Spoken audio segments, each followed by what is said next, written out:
Bonjour, c'est Jules Lavie pour Code Source, le podcast d'actualité du Parisien.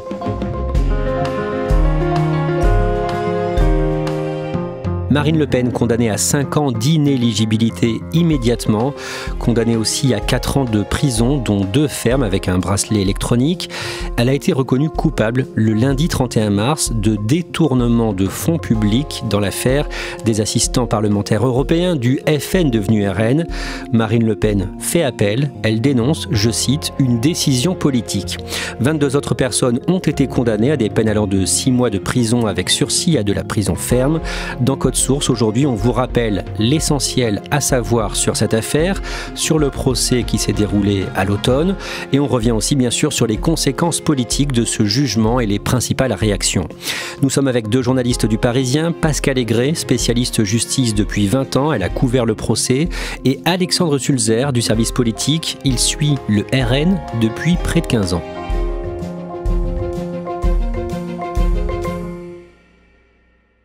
Alexandre Sulzer, vous couvrez l'actualité du RN, anciennement FN, depuis 2011, depuis précisément le mois de janvier 2011, où Marine Le Pen est arrivée à la tête du parti cofondé par son père.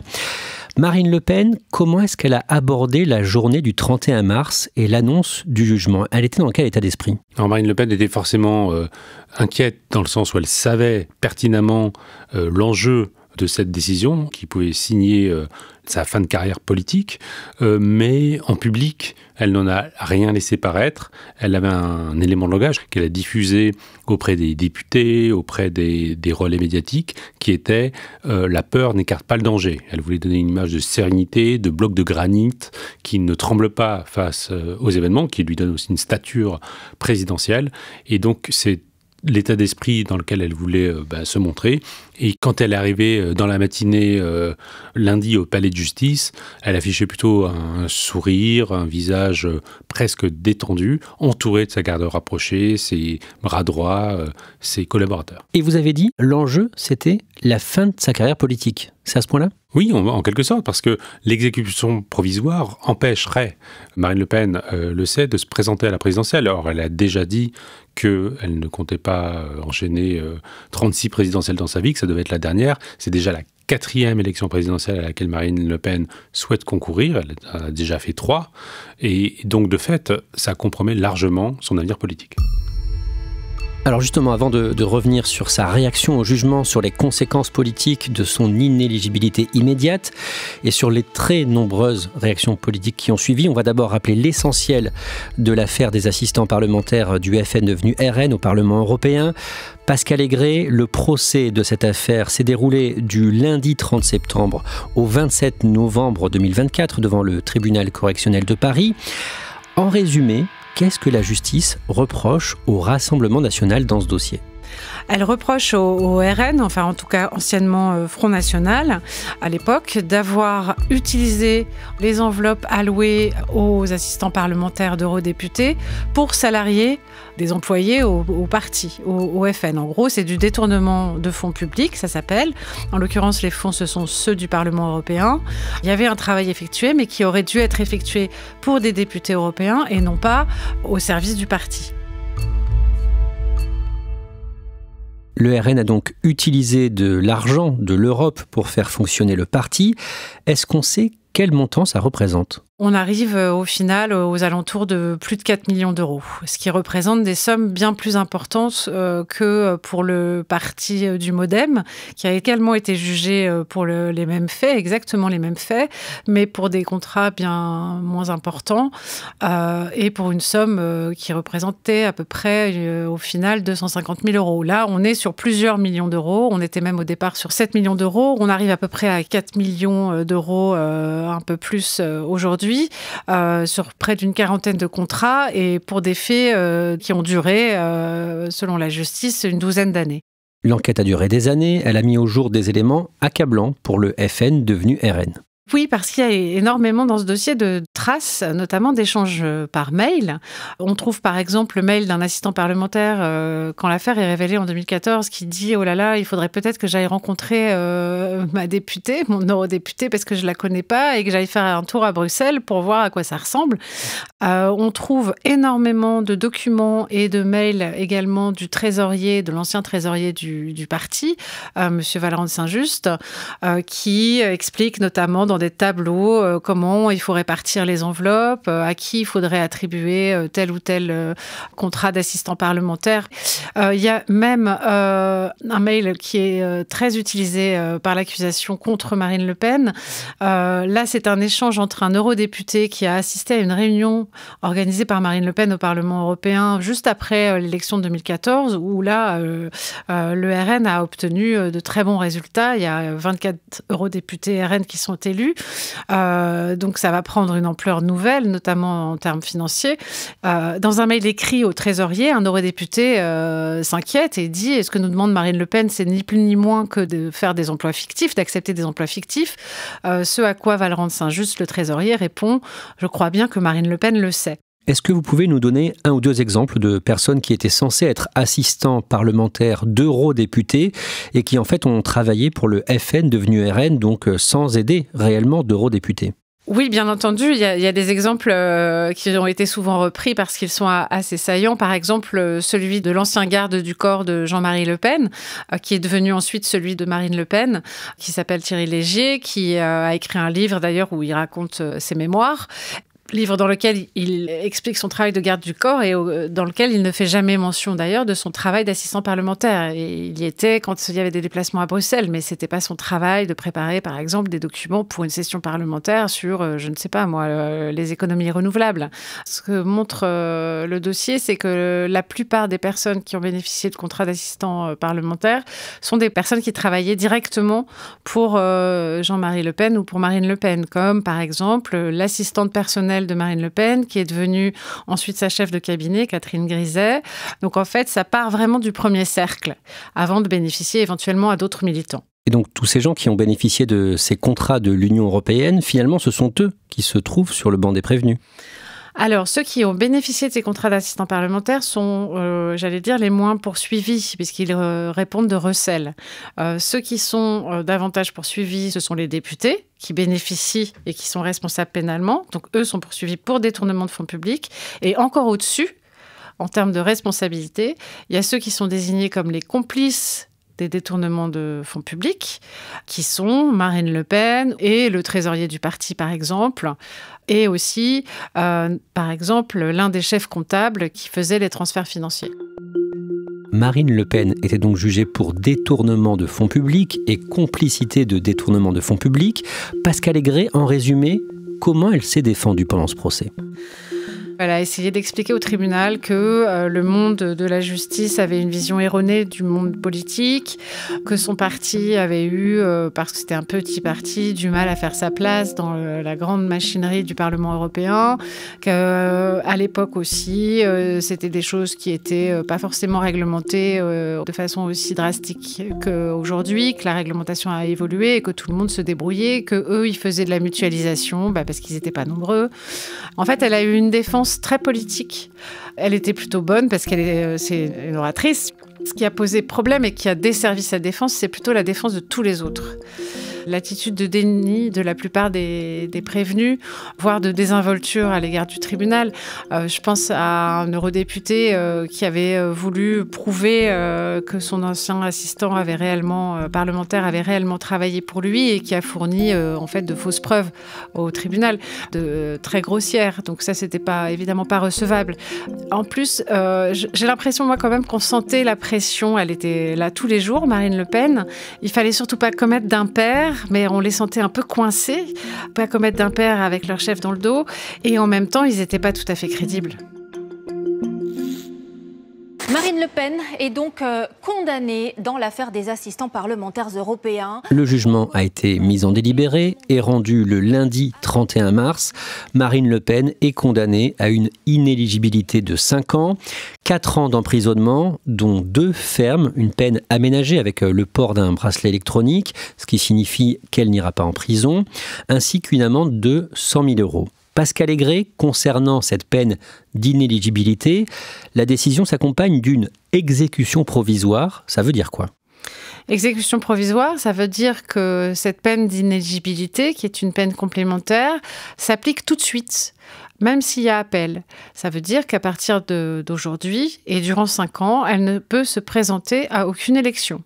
Elle restera députée sans doute parce que le Conseil constitutionnel considère que les députés sont protégés pendant leur mandat de toute application de peine, mais l'inéligibilité, ça veut dire qu'elle ne pourra pas se présenter pendant 5 ans à une autre élection, et en l'occurrence, évidemment, à l'élection présidentielle de 2027. Et elle a fait appel de cette décision, mais donc cette inéligibilité est maintenue jusqu'à une nouvelle décision de justice, c'est ça ? Exactement. Ça supposerait qu'avant la présidentielle de 2027, il faudrait qu'il y ait eu le procès en appel déjà, d'abord, et ensuite la décision de la Cour d'appel de Paris. C'est misé sur des délais de justice qui sont quand même un petit peu improbables. Qu'a dit la présidente du tribunal sur le fond pour justifier cette décision d'une exécution provisoire des 5 ans d'inéligibilité ? Déjà, elle a dit qu'elle mesurait en fait que le tribunal ne pouvait pas ignorer les conséquences que sa décision allait avoir, et que donc c'était en toute conscience qu'il la prenait, que c'est une décision en plus qui est rendue au nom du peuple français. Mais elle a ajouté tout de suite l'égalité devant la loi est un pilier de la démocratie et les élus ne bénéficient d'aucune impunité. Pourquoi ? Parce qu'elle a repris des arguments de la défense qui disaient si vous condamnez Madame Le Pen à une éligibilité avec exécution provisoire, ça veut dire son éradication de la campagne présidentielle de 2027. Donc oui, j'en suis consciente, répond la présidente du tribunal. Mais pour mieux, finalement, dire qu'elle ne peut pas, elle, juge, rendre une décision qui marquerait un privilège au regard de la loi. Ça, c'est le premier élément. La deuxième chose, qui est très importante parce que c'est le principe de l'exécution provisoire, c'est la question du risque de récidive. Et là, en fait, elle a argué justement du système de défense des prévenus à l'audience pour dire qu'en fait, ils n'ont aucune conscience de la gravité des faits, que ce système de défense méprise en fait le Parlement européen, les lois de la République et même les décisions de justice. Elle a eu des mots vraiment très durs. Elle a dit aussi que ce système de défense révélait une conception peu démocratique de l'exercice politique, qu'il marquait le peu d'intérêt pour la manifestation de la vérité, là je cite, et que c'est à ce titre essentiellement que le risque de récidive était caractérisé et que donc l'exécution provisoire s'imposait. Concrètement, là ce qui est dit, c'est que si le RN avait décidé d'avoir une toute autre défense, reconnaître ses torts, ça aurait pu mieux passer ? Clairement, si on s'en tient à ce que la présidente a expliqué, oui. Alexandre Sulzer, vous êtes au Palais de justice de Paris au moment de l'énoncé du jugement par la présidente du tribunal. Comment est-ce que vous vivez tout ça ? Alors moi, pour être précis, je suis dans la salle de retransmission, là où les journalistes qui n'ont pas pu rentrer dans la salle parce qu'il y avait beaucoup de demandes et la salle était réservée il y avait un journaliste par média, donc beaucoup de journalistes étaient dans cette salle de retransmission. Lorsque la présidente de la chambre correctionnelle précise qu'il y a bien exécution provisoire, il y a vraiment une clameur qui parcourt la salle, les gens commencent à courir, on sent que c'est vraiment un événement politique qui vient de se dérouler sous nos yeux. Vous avez des réactions à chaud de cadres du RN ? Vraiment à chaud, la réaction du RN, c'était de se murer dans le silence. Quand ils sortent de la salle d'audience, il y a un mur de caméras devant eux, les dirigeants du RN ne font aucune déclaration. Encore plus surprenant, l'avocat de Marine Le Pen, maître Rodolphe Bosselut, ne fait pas de déclaration non plus, ce qui est assez inhabituel. Normalement, évidemment, en cas de condamnation, l'avocat prend la parole pour donner son point de vue, dire s'il va faire appel, dire que c'est un scandale, mais là, même pas le maître Bosselut, l'avocat, quitte la salle, l'air fermé, ne répond à aucune des sollicitations des journalistes qui étaient venus par dizaines et par dizaines. En fait, l'objectif, c'était d'aller à une réunion au Rassemblement national qui a eu lieu dans la foulée du jugement et de caler tous ensemble des éléments de langage avant que la chef ait donné un peu le go, la température de ce qu'elle souhaitait dire. Personne n'avait réagi. Marine Le Pen organise donc une réunion de crise au siège du RN à Paris. Il y a là sa garde rapprochée et Jordan Bardella, notamment le président du RN.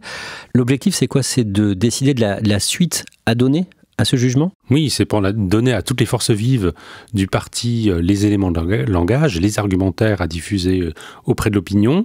Assistent également en visio tous les parlementaires du parti qui sont conviés à cette réunion, donc c'est vraiment très large.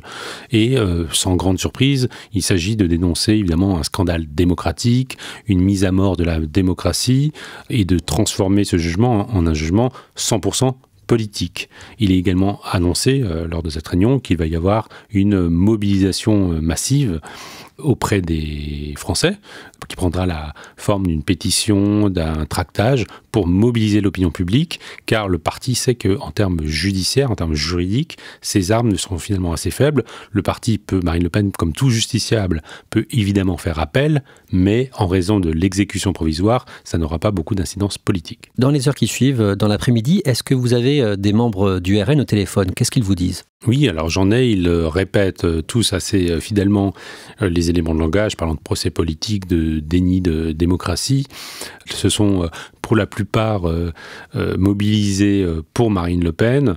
Ils sont convaincus qu'elle peut gagner la prochaine présidentielle. Leur carrière est également indexée sur son destin. Et là, ça est vraiment le coup de bambou. Donc on sent qu'ils sont quand même atteints. L'un des cadres m'a dit, par exemple, une des options, c'est que nos électeurs prennent les armes. Donc on sent qu'il y a vraiment une colère rentrée chez eux. On est d'accord qu'ils n'appelleront jamais, évidemment, à prendre les armes ou à des appels à la violence, mais ils sentent un bouillonnement au sein de leur électorat, en tout cas les plus motivés, et notamment les militants, évidemment, qui sont extrêmement choqués par cette décision. Alexandre Sulzer, une précision, Marine Le Pen reste députée malgré cette décision de justice, mais en cas de dissolution, l'autre conséquence, c'est qu'elle ne pourrait plus se représenter à des législatives. Oui, voilà, c'est le principe de l'inéligibilité avec exécution provisoire pour les mandats nationaux. Donc le mandat de député est un mandat national. Elle ne peut pas se présenter à une nouvelle élection. En revanche, elle peut garder le mandat en cours. Petite précision d'ailleurs, elle perd son mandat de conseiller départemental, puisque c'est un mandat local, même si évidemment il est moins important et moins en vue. Elle était également conseillère départementale du Pas-de-Calais. Le parti, en tant que personne morale, a été condamné à 2 millions d'euros d'amende, dont 1 million ferme, c'est-à-dire 1 million seulement s'il n'y a pas de récidive. Est-ce que le RN est techniquement affaibli, du coup, aujourd'hui ?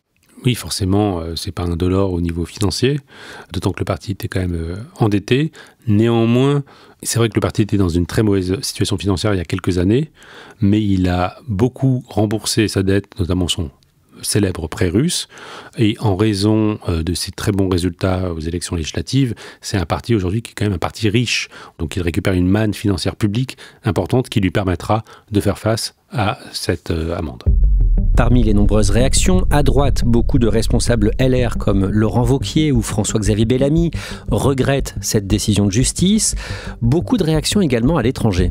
Marine Le Pen has been found guilty of misappropriating EU funds in a closely watched embezzlement trial. No podrá presentarse a las próximas elecciones presidenziali. Ha lasciato il tribunale prima che il giudice finisse di leggere le motivazioni della sentenza. Alexandre Sulzer, les conservateurs ou ultra-conservateurs du monde entier fustigent cette décision de justice, d'Elon Musk aux États-Unis au Premier ministre hongrois Viktor Orban, en passant par la Russie de Vladimir Poutine. Oui, effectivement, la décision était à peine tombée que le Kremlin a été le premier à parler de déni de justice, ce qui peut prêter à sourire évidemment quand on voit l'état de la justice et le traitement des opposants en Russie qui sont plus au goulag qu'au Parlement russe, à la Douma. Et Elon Musk immédiatement, ainsi que le fils de Donald Trump, qui a tweeté lui aussi une réaction assez similaire sur le fait que ce serait un procès politique, comme on a pu le voir selon lui dans d'autres pays, comme le sort judiciaire qui était réservé par exemple à Bolsonaro au Brésil. Donc c'est l'international populiste, l'international souverainiste qui prend fait et cause pour Marine Le Pen. On voit qu'il y a eu des réactions, y compris à gauche, pour critiquer cette décision de justice. Je pense à Jean-Luc Mélenchon, le leader insoumis, qui a dit « La décision de destituer un élu devrait revenir au peuple ». Fin de citation. On voit que dans l'opinion publique, ça peut porter électoralement ce qui se passe actuellement pour le RN ? c'est vrai que la justice, quand on regarde les enquêtes d'opinion, est l'une des institutions républicaines qui provoque le plus de méfiance de la part des citoyens et en particulier de la part des électeurs du Rassemblement national. Donc c'est vrai que ça n'affaiblit pas vraiment Marine Le Pen au sein de son électorat potentiel. En revanche, ça peut quand même lui limiter des gains de progression dans les autres électorats. Quant au soutien de Jean-Luc Mélenchon, je ne pense pas qu'il représente la gauche en tant que telle. Il est quand même une voix populiste lui aussi, donc c'est normal qu'il en appelle au peuple. Et surtout, lui-même fait l'objet d'enquêtes judiciaires pour des faits extrêmement similaires. Donc quand il parle de Marine Le Pen dans ce dossier, il parle également de son propre sort. Alexandre Sulzer, dans l'après-midi, Jordan Bardella déclare sur X, je cite, « C'est la démocratie française qui est exécutée ». Même tonalité, même virulence, le soir pour Marine Le Pen, interviewée par Gilles Boulot dans le 20h de TF1. Ce lundi 31 mars 2025, le jour funeste que cela représente pour notre démocratie et pour notre pays, où des millions de Français vont être privés par un juge de première instance, sans recours possible, de la candidate qui est aujourd'hui donnée comme étant la favorite de l'élection présidentielle. Mais ça devrait scandaliser objectivement tous ceux qui sont attachés à la démocratie et à l'état de droit. Mais c'est arrivé à d'autres que vous avant. Le lendemain, le mardi 1er avril, Marine Le Pen va encore plus loin à l'Assemblée devant le groupe de députés RN qu'elle dirige. Le système a sorti la bombe nucléaire. Oui, et effectivement, le parti est un peu acculé, il est mis en danger. Politiquement, c'est quand même très lourd pour Marine Le Pen, et il reprend des accents vivement populistes, il parle de système, de procès politique, qui étaient des accents auxquels le parti était habitué par le passé, et dont il essayait quand même plus ou moins de se dégager pour s'afficher davantage comme un parti de gouvernement au cours des derniers mois. Il évitait ce genre de sémantique, mais là, évidemment, sur la défensive, le parti y revient. Jordan Bardella, est-ce qu'il peut jouer un double jeu, c'est-à-dire crier au scandale publiquement, mais en privé, se dire que ça peut lui profiter politiquement? Ce qui est sûr, c'est que publiquement, il ne se réjouit absolument pas de décision, qu'il est complètement solidaire de Marine Le Pen. Ce n'est pas forcément une bonne nouvelle pour lui non plus, cette décision de justice, puisque ça affaiblit globalement le parti et ça l'affaiblit lui-même. Ce qui ne l'empêche pas de préparer la suite. Il a récemment développé l'idée qu'il allait bientôt sortir un nouveau tome à ses mémoires, autobiographies, je ne sais pas comment les appeler. En tout cas, son livre a énormément de succès commercial, ça c'est un fait. Et il est déjà en train de préparer le suivant. Donc, même s'il ne se réjouit pas nécessairement de cette décision, il n'insulte pas l'avenir et prépare la prochaine échéance. À la dernière présidentielle en 2022, Marine Le Pen avait réuni au second tour près de 41,5% des suffrages exprimés. Plus de 13 millions de Français ont voté pour elle. Vous pensez que tout son parti va se battre derrière elle dans les mois qui viennent, quoi qu'il arrive ? Oui, absolument. Là, à court terme, c'est sûr qu'elle bénéficiera d'un soutien énorme. C'est un parti extrêmement hiérarchisé, extrêmement caporalisé. En revanche, dans les mois qui viennent, à moyen et plus long terme, si son avenir politique n'est pas assuré, si l'audiencement de l'appel n'est pas certain avant la présidentielle, et qu'elle s'accroche absolument à l'idée que ça doit être elle la candidate et non pas Jordan Bardella, à un moment donné, inévitablement, la question de passer la main va se poser parce qu'elle ne pourra pas capitaliser entièrement sur son nom alors que son avenir judiciaire est totalement bouché.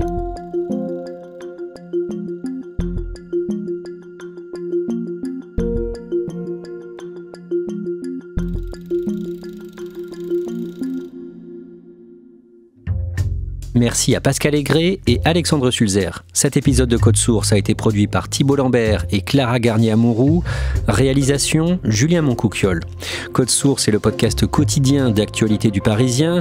On vous invite aussi à écouter le second podcast du Parisien, Crime Story, podcast hebdomadaire de faits divers. On vient d'ailleurs de publier le 29 mars une série exceptionnelle sur le mystère de la tuerie de Chevaline. Les 6 épisodes sont disponibles dès maintenant sur toutes les plateformes d'écoute et sur YouTube, une série de Crime Story intitulée « Les fantômes de Chevaline ».